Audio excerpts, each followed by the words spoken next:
Start करेंगे हम लोग टेंजेंट एंड नॉर्मल।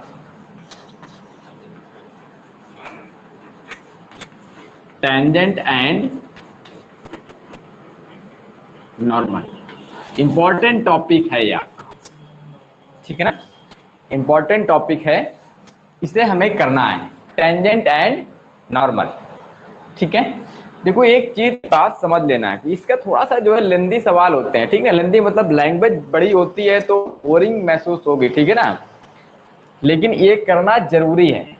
ठीक है, इसी के मैक्सिमम मिलेगा और क्या मिलेगा हमें, इंक्रीजिंग डिक्रीजिंग मिलेगी। ठीक है ना, तो इसमें कुछ बेसिक चीजें हैं जो हमें जानना है, उस पर हम लोग गौर करेंगे। तो पहला पॉइंट नंबर 1 लिखेंगे, इसके जो बेसिक की चीजें जो हमें पता होनी चाहिए। क्या क्या पता होना चाहिए हमारे पास, जैसे गिवन हमारे पास कोई लाइन है, गिवन है कि ax plus b y plus c equal to 0। अगर इस फॉर्म में कोई लाइन दी गई है तो इस लाइन इनकी स्लोप क्या होगी। पहली चीज तो ये पता होना चाहिए हमारे पास कि स्लोप क्या होगी। स्लोप मीन्स m, क्या होगी बोलो, ये होता है minus coefficient of x upon coefficient of y। Clear, ये होती है। जैसे दूसरा पॉइंट अगर बात करते हैं, हमारे पास लाइन क्या है, y equal to M X plus C है, तो यहां पर जो स्लोप होती है ना, स्लोप बेटा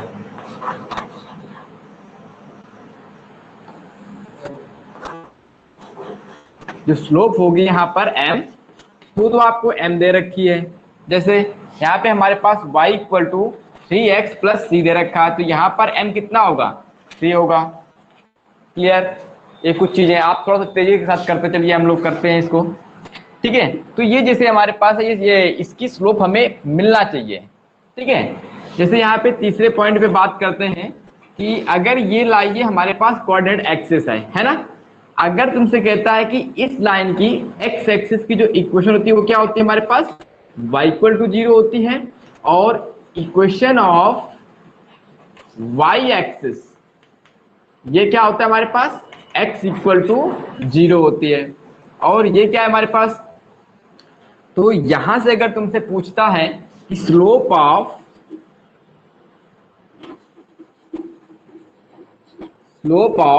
y एक्सिस, तो क्या लिखोगे बोलो बेटा, हमेशा एटी न लिखकर क्या लिखेंगे हम लोग, 1/0 यूज करेंगे 1/0। ठीक है ना। अब स्लोप ऑफ अगर तुमसे पूछता है x एक्सेस,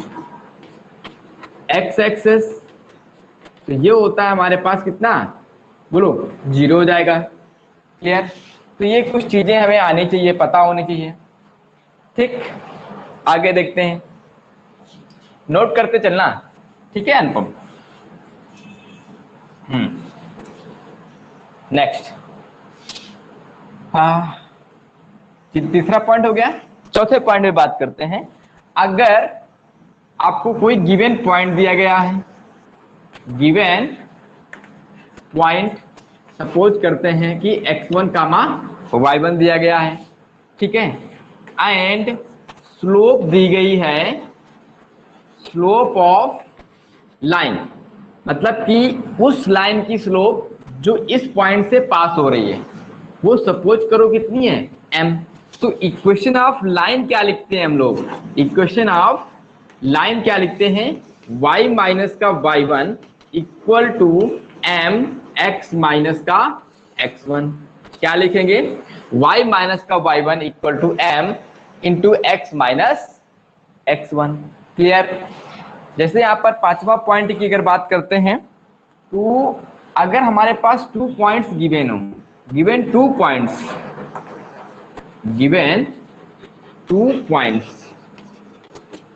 ठीक है ना, सपोज करते हैं कि x1 कामा y1 एक a पॉइंट है और एक b पॉइंट है हमारा x2 कामा y2, देन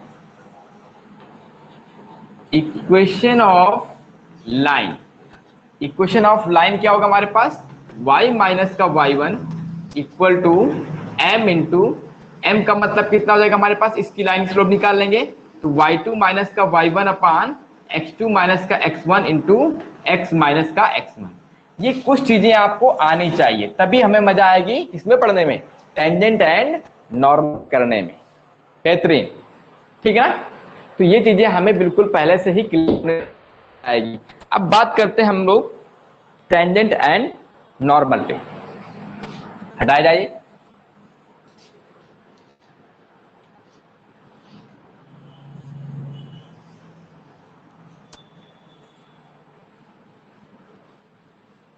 चलिए अब बात करते हैं कि हमारे पास टेंजेंट एंड नॉर्मल होती क्या है ना।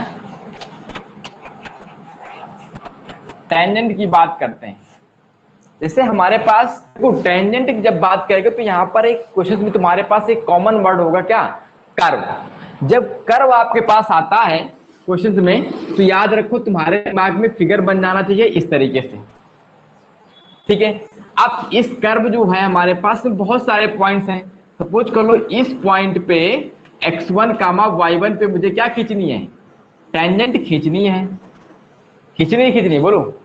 तो आप ये समझ रहे हैं कि ये जो एंगल होता है हमारे पास, इसको हम लोग क्या बोलते हैं? इंक्लिनेशन बोलते हैं,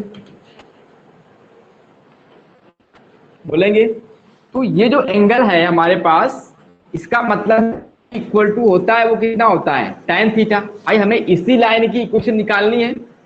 this is a tangent at point P। तो इस लाइन की जब हमें इक्वेशन निकालनी है तो हमें इसकी क्या है?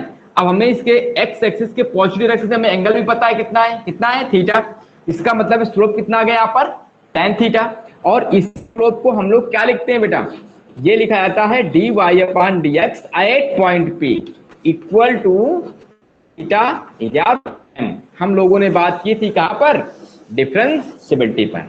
जब डिफरेंशिएबिलिटी पढ़ रहे थे तब हम लोग इस पर चर्चा की थी। तो ये जो एंगल है हमारे पास, ये एंगल हमेशा हम लोग कहां से लेंगे? एक्स एक्सिस की पॉजिटिव डायरेक्शन से लेंगे। और कैसे? वो भी एंटी क्लॉकवाइज डायरेक्शन से। अब सोचो, अब अगर ये टेंजेंट है हमारे पास t, अगर इसकी इक्वेशन निकालनी पड़े तो हम लोग कैसे निकालेंगे? भाई ये पॉइंट दिया गया है और टेंजेंट की जो हमारे पास दे रखी गई, इस लाइन की स्लोप क्या दे रखी गई है? dy/dx at the point P। इसका मतलब ये है कि अगर कर्व के किसी एक पॉइंट पर अगर टेंजेंट खींचना है तो उस कर्व पर एक पॉइंट दिया गया होगा, और क्या? उस लाइन की हमें स्लोप पता होनी चाहिए। किस तरीके से स्लोप देगा वो डिफरेंट फॉर्म में दे सकता है आपको। सवाल तुम्हारा यहीं से घुमाएगा। तो हमें जरूरत किसकी होगी? स्लोप की और एक पॉइंट की जिससे लाइन हमारी पास हो रही है। क्लियर? तो टेंजेंट है हमारे जिस पॉइंट से पास हो रही है, हमें एक पॉइंट की जरूरत पड़ेगी और उस लाइन की स्लोप की जरूरत पड़ेगी। और जब ये दोनों चीजें हमारे पास पता होंगी, क्योंकि यहाँ पर हमें मिल जाएगा किसी न किसी तरीके से कि एक पॉइंट P है जिसका नाम है x1 कामा y1, और यहाँ पर जो स्लोप दी गई है, स्लोप मतलब slope means m equal to वो है dy/dx at the point P। dy/dx at the point P। P मतलब क्या होगा हमारे पास? वही x1 comma y1। Then equation of slope, ठीक है ना, इक्वेशन ऑफ स्लोप। और इसको मैं शॉर्ट में लिखूंगा क्या? इक्वेशन ऑफ टेंजेंट बोलो। स्लोप तुम्हें पता चल गया, ये क्या है हमारे पास? स्लोप है बेटा। क्लियर? हाई स्लोप का मतलब क्या है? हमारे पास ये स्लोप है हमारे पास। यहां पर हम लोग बात करेंगे कि इक्वेशन ऑफ टेंजेंट, ठीक है ना। इसी को हम लोग हमेशा क्या लिखेंगे? EOT के से, बार बार नहीं लिखेंगे। तो इसकी जो इक्वेशंस होगी हमारे पास वो कितनी होगी बोलो? ये हो जाएगा हमारे पास y माइनस का y इक्वल टू m मतलब dy/dx at the point P x1 comma y1 into x minus का x1। यह क्या होगा हमारे पास? इक्वेशन ऑफ टेंजेंट, ठीक है ना। और इक्वेशन ऑफ स्लोप क्या होगी? मतलब कि स्लोप ऑफ टेंजेंट बेटा लिख सकते हैं, इसको भी लिख लो भाई। स्लोप ऑफ टेंजेंट क्या आएगा हमारे पास? ये होगा dy/dx at point P x1 comma y1। Clear?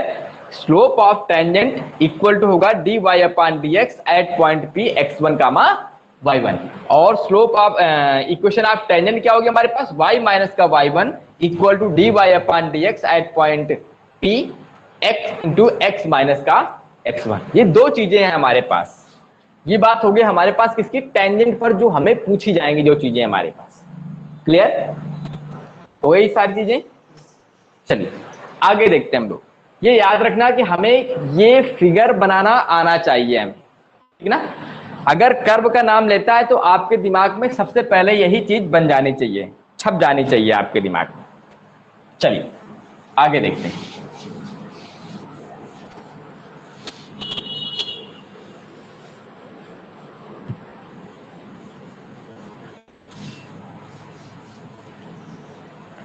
चलिए अब बात करते हैं हम लोग नॉर्मल की। तो नॉर्मल क्या होता है, नॉर्मल क्या होता है, देखो नॉर्मल के पहले हमें टेंजेंट आना चाहिए, है ना। जैसे सपोज करते ये हमारे पास इस पॉइंट पर ये टेंजेंट है, P पॉइंट है x1 कामा y1, ये क्या है हमारे पास टेंजेंट। और इस पॉइंट पर, पॉइंट P पर समझना बेटा, पॉइंट P पर बेटा अगर हम इस टेंजेंट पे एक परपेंडिकुलर खींचते हैं, वो क्या कहलाता है बोलो, वही हमारा क्या होता है, नॉर्मल होता है। कहने का मतलब है ये 90 डिग्री है, इसको हम लोग क्या बोलते हैं, नॉर्मल। ये टेंजेंट है तो ये हमारे पास क्या होगी, नॉर्मल।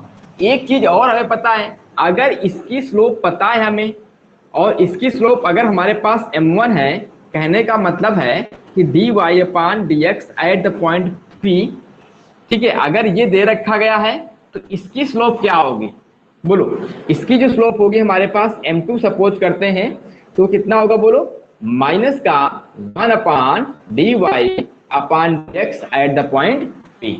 क्यों, क्योंकि हम लोग जानते हैं क्या कि अगर दो परपेंडिकुलर लाइंस हैं, ठीक ना, दो परपेंडिकुलर लाइंस का जो स्लोप का जो मल्टीप्लीकेशन था वो किसके इक्वल था हमारे पास, -1 के। कहने का मतलब है कि m1 into m2 equal to minus, clear. तो वहीं से हमारे पास आया है क्या, अगर सीधी सी बात है, देखो ये वाली लाइन हमारे पास क्या है, नॉर्मल है, ये टेंजेंट है, दोनों कैसी है, परपेंडिकुलर है, तभी तो हमारे पास नॉर्मल होगा।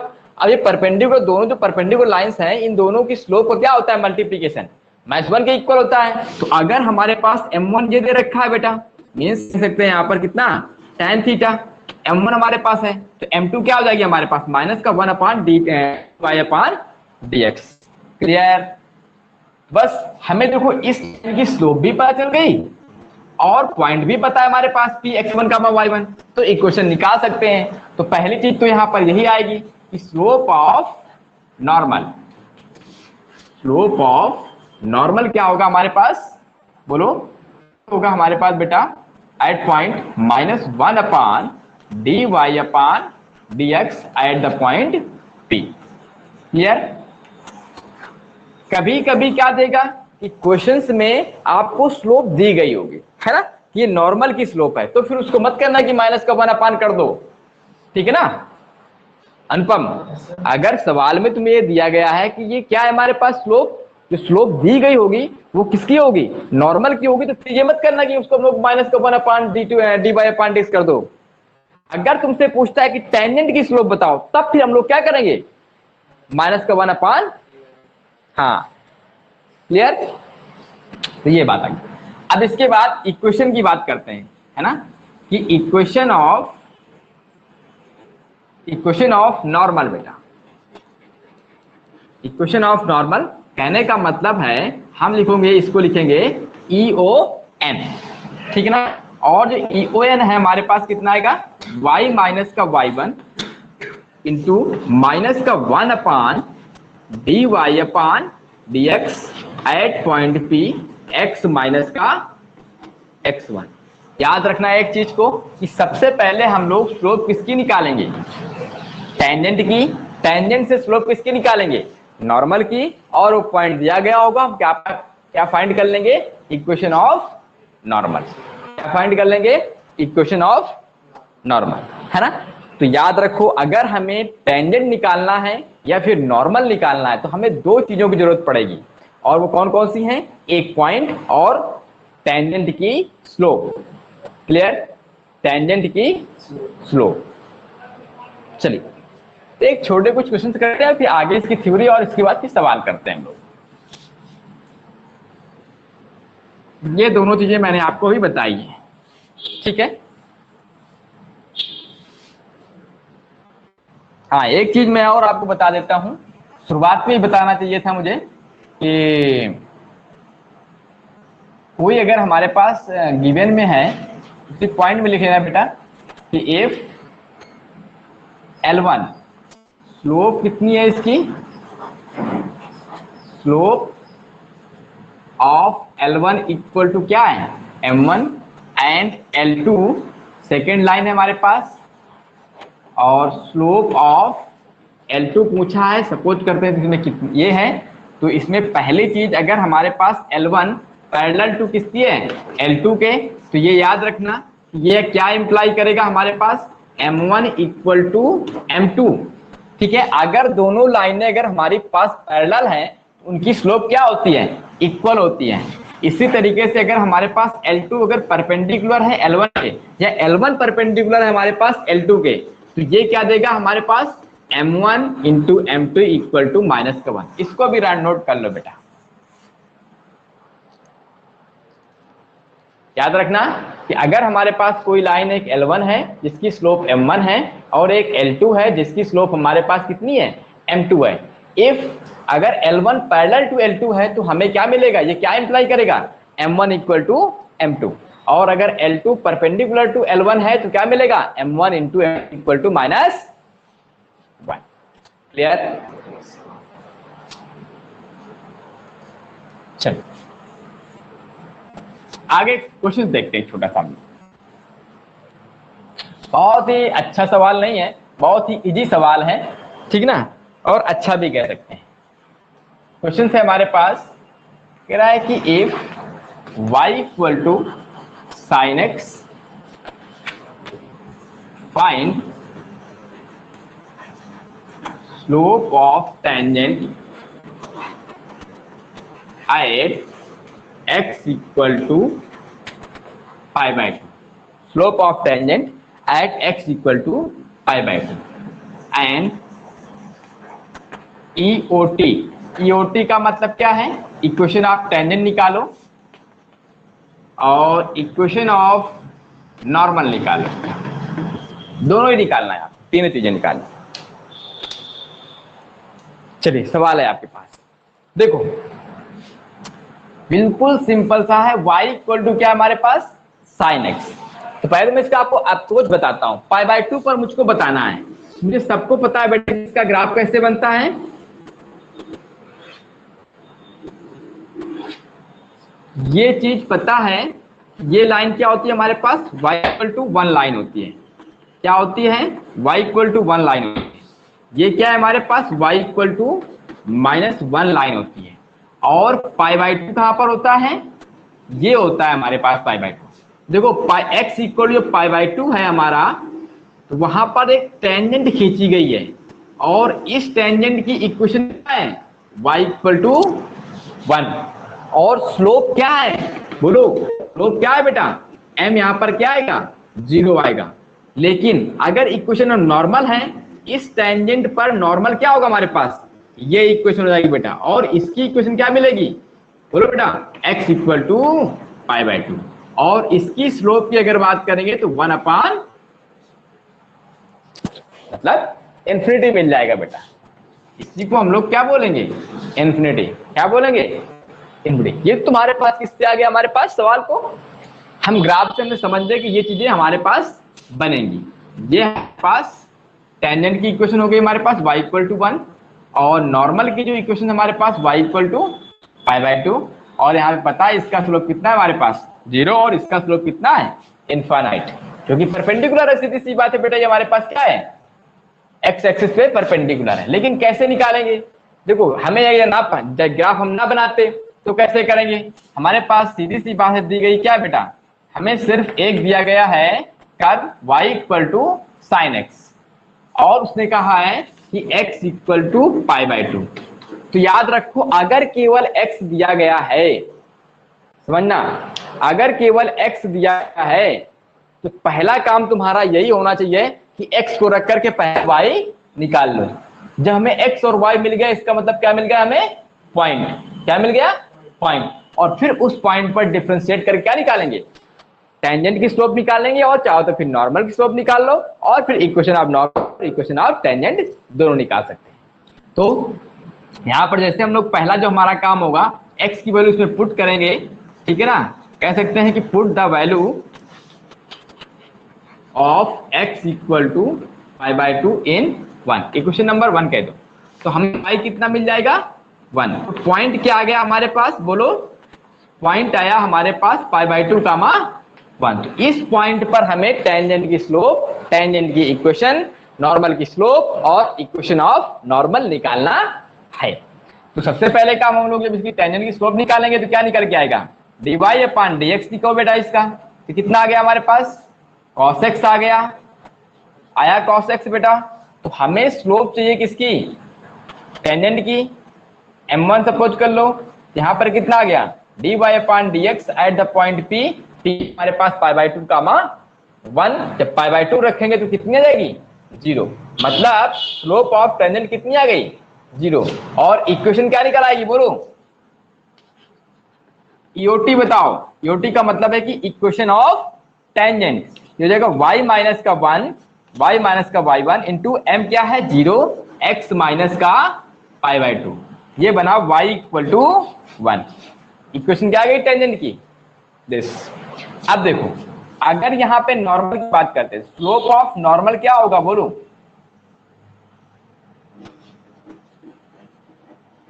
स्लोप ऑफ नॉर्मल बेटा, ये क्या मिलेगा हमारे पास? 1 अपॉन 0, ठीक है ना। इक्वेशन ऑफ नॉर्मल क्या मिलेगा हमारे पास? EON बेटा। इक्वेशन ऑफ नॉर्मल क्या मिलेगा?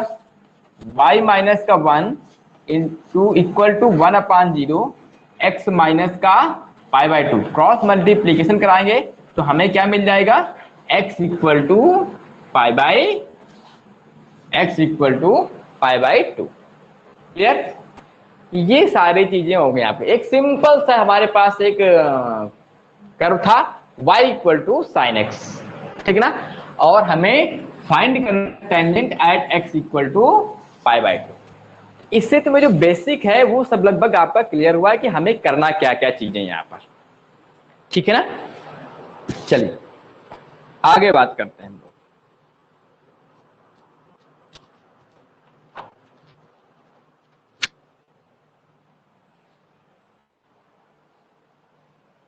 चलिए कॉपी कर लीजिए बेटा जल्दी से।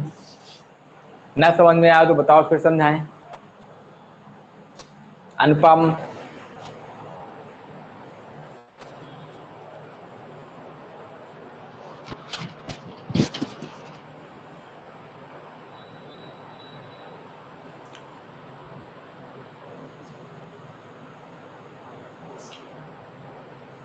क्लियर? चलिए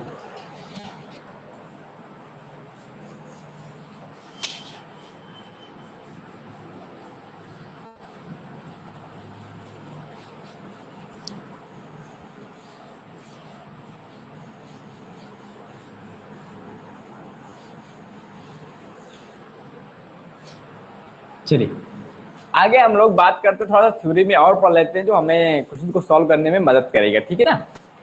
जैसे हम टाइटल डालते हैं different position of different position of tangent, different position of tangent. Tangent की जो डिफरेंट पोजीशंस हैं वो क्या क्या हो सकती हैं, और उनकी स्लोप हमें पता होना चाहिए। कुछ स्टैंडर्ड हमारे पास होंगी क्या?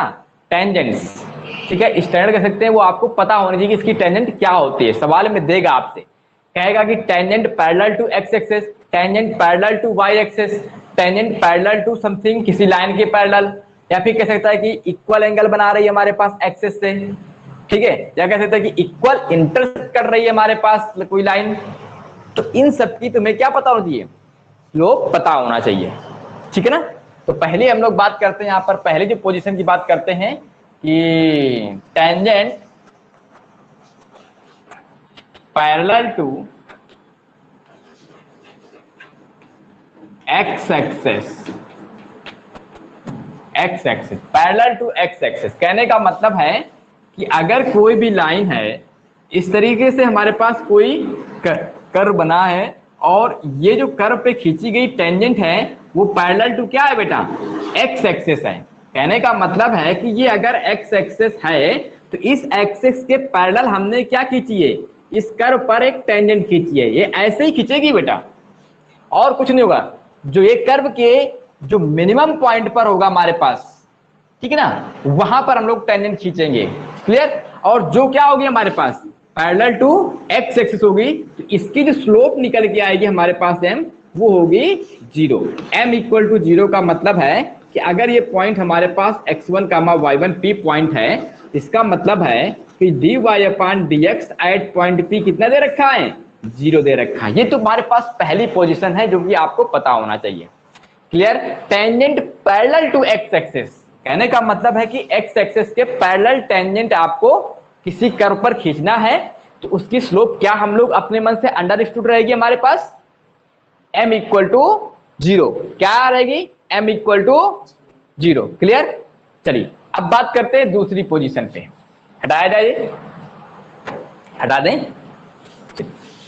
अब हम लोग बात करते हैं इसमें दूसरी पोजीशन पे, कहता है कि tangent parallel to y axis बेटा, इसके वाई एक्सिस के सेकेंड पॉइंट, वाई एक्सिस के पैरेलल हमारे पास टेंजेंट की स्लोप क्या होगी।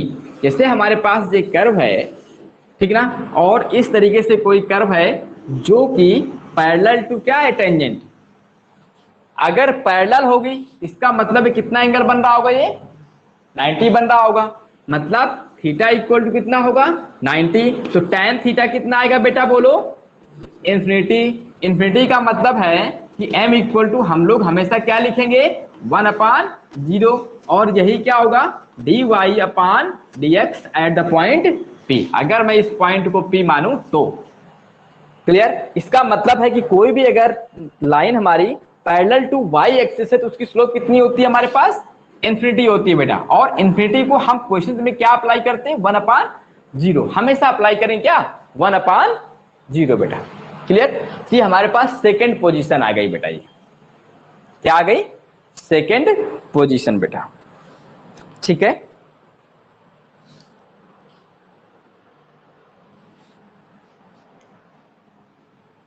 चलिए थर्ड पोजीशन की बात करते हैं, अब तक करिए इसको। थर्ड नंबर है हमारे पास, if the tangent at any point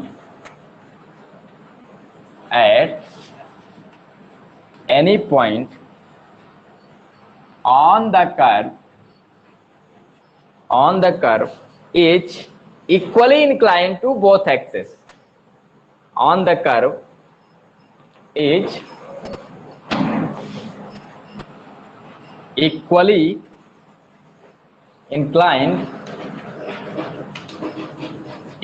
inclined to both axes,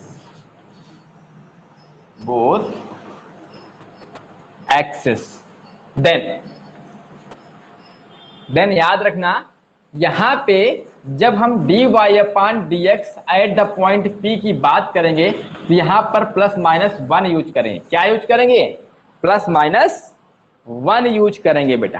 कोई भी कर्व है हमारे पास, ठीक ना, जो कि इक्वली इंक्लाइंड है, किसी कर्व पर खींची गई टेंजेंट्स, ठीक ना, जो कि दोनों ही एक्सिस से क्या हो, इक्वली इंक्लाइंड हो, तो हम लोग क्या कहेंगे, क्या है भैया, curve is equally inclined to both axis बेटा। If the tangent is any point is equally inclined to both axis, clear? देखो बेटा, जैसे हमारे पास ये है, ठीक, अब हमारे पास कोई कर्व है, हमने ये कर्व खींच दिया ऐसे करके, ये कर्व हमने ऐसे करके खींचा, ठीक है, और सपोज करो कि ये लाइन हमने यहाँ पर ये कर्व, ये टेंजेंट ड्रा किया, ये एंगल कितना है हमारे पास 45, इक्वल इंक्लाइंड है, ये भी कितना होगा 45। ऐसे भी कह सकते हो, देखो दोनों ही एक्सिस से क्या है हमारे पास इक्वल इंक्लाइंड है बेटा। लेकिन अगर यहीं पर अगर हम एक टेंजेंट इस तरीके से खींचे, ये टेंजेंट हमारे पास ऐसे खींची है, अब कर्व हमारे पास सपोज करो ऐसे है, तब भी तो ये इक्वल इंक्लाइंड होगा हमारे पास, ऐसे भी तो इक्वल इंक्लाइंड कह सकते हैं इसको हम लोग। बोलो, कहने का मतलब है ये कर्व होता हमारे पास सपोज करते हैं, तो यहां पर भी हमें एक लाइन खींचते जो कि क्या हो सकती थी, ये दोनों ही एक्सिस से क्या होता इक्वल इंक्लाइंड होता है बेटा। इसी तरीके से अगर हमारे पास कर्व ये है, इस तरीके से कर्व है हमारे पास, तो यहां पर भी अगर हमने एक टेंजेंट खींची है, ये भी क्या है हमारे पास एक इक्वल इंक्लाइंड है, ये भी क्या है इक्वली इंक्लाइंड है हमारे पास बोथ एक्सिस के साथ। क्लियर? तो देखो इस लाइन की अगर हमारे पास ये, अगर हम इसको L1 कह दें, ये लाइन हमारे पास है, ये वाली टेंजेंट अगर लेते हैं, इस टेंजेंट की स्लोप कितनी आएगी हमारे पास, बोलो, इस वाली टेंजेंट की जो स्लोप आएगी थीटा इक्वल टू कितना है 45, तो यहाँ पे tan थीटा मीन्स 1 आ जाएगा हमारे पास, ठीक है ना। इसी तरीके से अगर इस वाली लाइन की अगर हम लोग टेंजेंट की स्लोप निकाले तो कितना निकल के आएगा, ये वाला एंगल कितना आएगा पॉजिटिव एक्सिस के साथ हमारे पास 135, तो यहाँ पर थीटा इक्वल टू कितना होगा 135, तो यहां से m की वैल्यू क्या निकल के आएगी -1। तो कहने का मतलब है कि ओवरऑल हमने इसीलिए कहा कि यहाँ पे dy/dx एट पॉइंट P की अगर बात करते हैं तो +-1 का यूज करेंगे। अगर तुम्हारे पास उसने कहा है ये शब्द, अगर क्वेश्चन में हमारे पास यही चीज लिखी हुई है कि if tangent at any point on the curve is equally inclined to both axis, तो हमारे पास जो dy/dx आएगा वो कितना आएगा +-1 का यूज करेंगे। क्लियर? एक बार और फिर समझ लेते हैं हम लोग। जैसे हमने कहा कि इफ द टेंजेंट, कोई भी टेंजेंट है, कोई भी लाइन है हमारे पास, किसी भी कर्व पर खींच रहे हैं और वो टेंजेंट हो रही है और वो अगर दोनों ही एक्सिस के साथ इक्वल एंगल बना रही है, तो हमें उस लाइन की जो स्लोप लिखनी है वो क्या लिखेंगे, हमेशा +-1 लिखेंगे। क्या लिखेंगे? +-1 लिखेंगे बेटा। क्लियर? तो जैसे हमारे पास एक कर्व ये है, ऐसे भी कर्व बन सकता है हमारे पास, और कर्व हमारे पास ऐसे ही बन सकता है। ऐसे अगर कोई कर्व है तो अगर हम यहाँ पर एक लाइन टेंजेंट खींचते हैं इस पॉइंट पर, तो ये देखो ये एंगल 45 है और ये भी कितना है हमारे पास 45 है, 45 है, इसका मतलब है क्या इक्वल इंक्लाइंड है। सपोज करो ये कर्व ऐसे ना होकर के ऐसे भी तो हो सकता है हमारे पास कर्व, बोलो हो सकता है, तो यहाँ पर भी तो हमारे पास खींचेंगी लाइनें, ऐसा नहीं है कि केवल इन्हीं दोनों क्वाड्रेंट में होगा, यहां पर भी हो सकता है हमारे पास, यहां पर भी हो सकता है अगर कर्व हमारे पास इस तरीके से है, ठीक ना। इतनी बात तो हमने लिखी दी है, ये सारी चीजें, कोई दिक्कत बेटा है ना। देखो हमारे पास ऐसा नहीं है, कर्व हमें ऐसे भी मिल सकता है, तो फिर भी जब हम लोग इस तरीके से खींचेंगे, देखो बोथ एक्सिस के साथ इक्वल एंगल बनाना चाहिए। अगर ये 45 है तो ये भी कितना है हमारे पास 45 हो सकता है, तो यहां पर स्लोप क्या आएगी हमारे पास +1 आएगी। लेकिन अगर हमारे पास कहीं कर्व हमारे पास ऐसे है तो यहां पर भी इक्वल इंक्लाइंड बना सकता है बेटा, इक्वल इंक्लाइंड हो सकती है, हो सकती है। बोलो ये एंगल 45 तो ये भी हमारे पास एंगल 45, अगर ये 45 तो ये कितना आएगा हमारे पास 35 आएगा। तो इसीलिए मैंने केवल फर्स्ट और सेकंड का केवल यहाँ पर ऑप्शन कंसीडर किया है कि क्योंकि हमारे पास जो ये चीज देगा वही हमारे पास क्या देगा, ये भी देगा, जो चीज ये देगा क्वाड्रेंट में वही हमारे पास थर्ड क्वाड्रेंट भी देगा। क्लियर? तो कहने का मतलब ये है कि अगर कोई भी लाइन या कोई भी टेंजेंट किसी कर्व पर खींची जा रही है और वो अगर इक्वली इंक्लाइंड है किससे, बोथ एक्सिस साथ, दोनों एक्स और वाई एक साथ, तो वहां पर हम लोग उसकी स्लोप क्या लेंगे dy/dx +-। क्लियर? चलिए आगे देखते हैं हम लोग, नेक्स्ट पॉइंट भी बात करते हैं। ये सारी चीजें आपको पता होनी चाहिए, ये समझ लो कि आपको ये चैप्टर बिल्कुल हलवा लगेगा, ठीक है ना। हाँ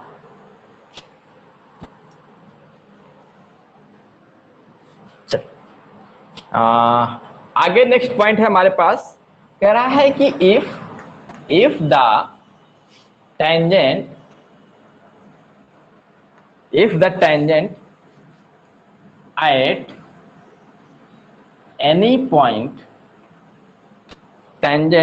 at any point make an equal angle and equal intercept बेटा, equal intercept, ऐसे भी लैंग्वेज में कह सकता है आपको, इंटरसेप्ट ऑन कोऑर्डिनेट एक्सेस,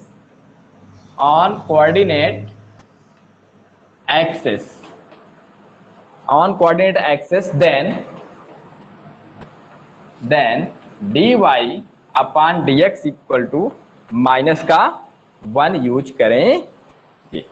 क्या करेंगे बेटा हम लोग, dy upon dx at point P क्या यूज करेंगे, माइनस का 1। क्यों करेंगे भाई, जैसे हमारे पास ये चीज है और इस तरीके से कोई कर्व बन गया और इस कर्व पर देखो इक्वल इंटरसेप्ट कट कर रहा है हमारे पास, मतलब ये जो x इंटरसेप्ट है और y इंटरसेप्ट क्या होंगे हमारे पास, इक्वल होंगे। समझना, ये क्या है हमारे पास, x इंटरसेप्ट है बेटा, ओके बच्चों, ये क्या है हमारे पास, x इंटरसेप्ट, और ये क्या है हमारे पास, y इंटरसेप्ट, है ना।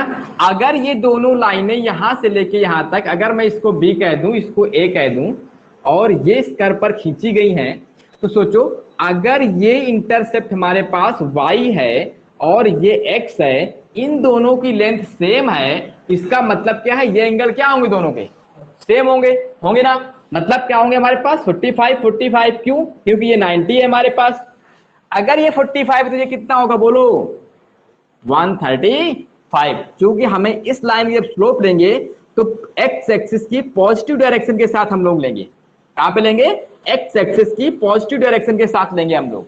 क्लियर, इसका मतलब है कि यहां पर जो हमारे पास थीटा निकल के आया, थीटा कितना निकल के आया, 135 m equal to tan theta, और tan थीटा का मतलब है माइनस का 1, यही होता है हमारे पास dy upon dx at the point minus क्या जाएगा हमारे पास, 1 आ जाएगा। इसका मतलब है कि if the tangent at any point make equal intercept, याद रखना यहां पर भी देखो लैंग्वेज में आपको अंतर मिलेगा, इक्वल इंटरसेप्ट कहा है उसने, ठीक है ना। तो इक्वल इंटरसेप्ट का मतलब क्या है हमारे पास, अगर ये पॉजिटिव तो ये भी पॉजिटिव रहेगा हमारे पास, ठीक है ना। और यही इंटरसेप्ट हमारे पास ऐसे ही बन सकता है, इक्वल इंटरसेप्ट की बात करेंगे हम लोग, क्योंकि ये भी निगेटिव मिलेगा और ये भी क्या मिलेगा, इंटरसेप्ट में निगेटिव मिलेगा, लेकिन एक पॉजिटिव एक निगेटिव नहीं होना चाहिए, वो इक्वल नहीं होगा हमारे पास। बोलो बोलो बोलो बोलो बोलो, बात नहीं समझ में आई। यहां पर दो चीजें आएंगी हमारे पास, मेक इक्वल इंटरसेप्ट, और एक वर्ड आएगा हमारे पास an equal length of intercept आएगा, दोनों में डिफरेंस है हमारे पास छोटी चीजों के लिए। याद रखना, अगर ये फर्स्ट क्वाड्रेंट में अगर हमारे पास बना रहा है तो देखो ये भी पॉजिटिव डायरेक्शन से है और ये भी हमारे पास है, इसको हम क्या बोल रहे हैं, इक्वल इंटरसेप्ट कह रहे हैं। अगर कोई लाइन अगर हमारे पास ऐसे बना रही है तब भी क्या है, ये इक्वल इंटरसेप्ट है। बट याद रखना, अगर हमारे पास ये अंदर की बातें हैं, अगर इस तरीके से अगर हमारे पास ये बना रहे हैं, ये निगेटिव है और ये क्या है, पॉजिटिव है, ये इक्वल इंटरसेप्ट नहीं है but equal length of intercept है। भाई लेंथ में क्या होता है हमारे पास, माइनस तो चलता नहीं, साइन तो चलता नहीं है, क्या होता है, पॉजिटिव लेते हैं, दोनों में डिफरेंस है आपका बहुत, ठीक है, माइनर, यही बातें पकड़ना है आपको। तो कहने का मतलब है, अगर उसने कहा है कि इक्वल इंटरसेप्ट और इक्वल लेंथ ऑफ इंटरसेप्ट, दोनों में अंतर है, उस पॉइंट को भी मैं यहां पर डिस्क्राइब करूंगा, लिखवाऊंगा भी। तो इसका मतलब है कि क्या हो जाएगा हमारे पास, अगर इक्वल लेंथ के इक्वल इंटरसेप्ट कट कर रहे हैं तो यहां पर हम वैल्यू क्या यूज करेंगे, dy बाई dx की -1। चलिए आगे बात करते हैं, हटा दें इसको, चलिए करिए करिए जल्दी से करिए, नोट करिए भाई जल्दी से।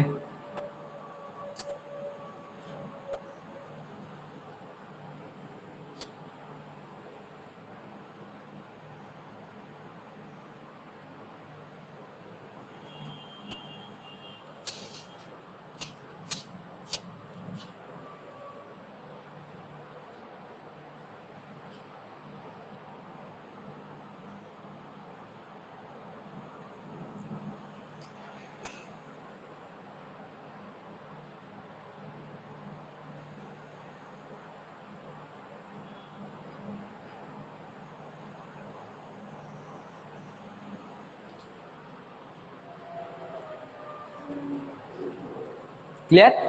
चलिए देखो यहां पर अगर ये पॉइंट आपका ये ना कह करके ये कह देता कि an make an equal length of intercept, बेटा क्या कहता? लेंथ ऑफ इंटरसेप्ट बेटा, इक्वल लेंथ ऑफ इंटरसेप्ट। क्या कहता? Equal length of intercept, equal intercept on coordinate axis, then dy upon dx at point P की बात करते हैं तो यहां पर हम लोग +-1 का यूज करेंगे, लेकिन इस पॉइंट का यूज तुम्हें बहुत ही कम मिलेगा। ठीक है ना, बात समझ आ गई? तो देखो इसका मतलब ये है कि जैसे हमारे पास ये है बेटा, बाकी तो मैं समझा ही चुका हूं, ये हमारे पास कोई कर्व है तो यहाँ पे हमें इक्वल इंटरसेप्ट मिल जा रहे हैं इक्वल लेंथ के। भाई हमारे पास देखो पॉजिटिव पॉजिटिव भी तो होगा, हमारे पास इक्वल होगा, बोलिए, है ना? ये हमारे पास क्या है? एक्स इंटरसेप्ट है, ये इक्वल है हमारे पास, ये वाई इंटरसेप्ट है। इसी तरीके से कोई कर्व हमारे पास ऐसे ही बन सकता है बेटा। ये देखो ये लेंथ हमारी क्या है? इसके इक्वल तो है, लेकिन हम इसको और इसको ये नहीं कहेंगे ये इक्वल इंटरसेप्ट हैं, लेकिन क्या कहेंगे? इक्वल लेंथ ऑफ इंटरसेप्ट है हमारे पास, है कोऑर्डिनेट एक्सिस में। इसकी जो स्लोप होती है हमारे पास कितनी होती है? 1, और इसकी स्लोप क्या होती है हमारे पास? मतलब ये एंगल हमारे पास कितना होता है? 135 होता है, और ये कितना होता है हमारे पास? 45 होता है। इसलिए जो है हम लोग यहाँ पर जो m की वैल्यू यूज करते हैं वो +-1 यूज करते हैं। चलिए इसको कॉपी करिए।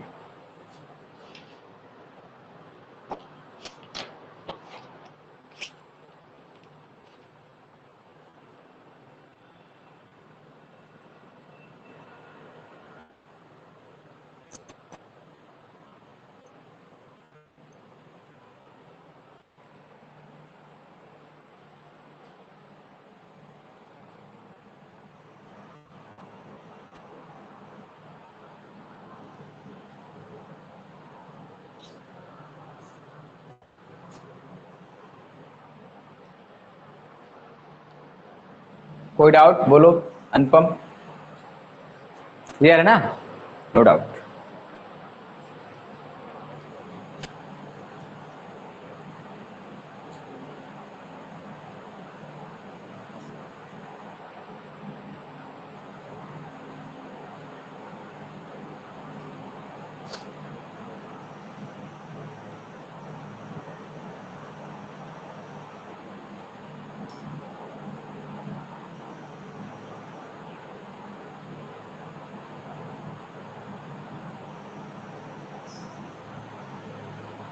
चलिए तो ठीक है, फिर कल देखते हैं बेटा, आगे इसकी कोशिश करेंगे हम लोग, ठीक है ना? हिपाक्षी तो आई नहीं आज, सब ज्वाइन किए? अच्छा अच्छा, ठीक है फिर बेटा, है आज इतना हम लोग रखते हैं, इसके बाद हम लोग कल इसकी कोशिश करेंगे, और इसके बाद ये 2-3 दिन में 4 दिन में आपका खत्म हो जाएगा। इसके बाद इंक्रीजिंग डिक्रीजिंग और मैक्सिमम मिनिमा इसी हम महीने में ये सब आपका खत्म कर देंगे, ठीक है? और 1 महीने आपका चाहोगे तो रिवीजन कर लेना, या चाहो तो अपना सेकंड पार्ट स्टार्ट कर लेंगे, ठीक है ना? चलिए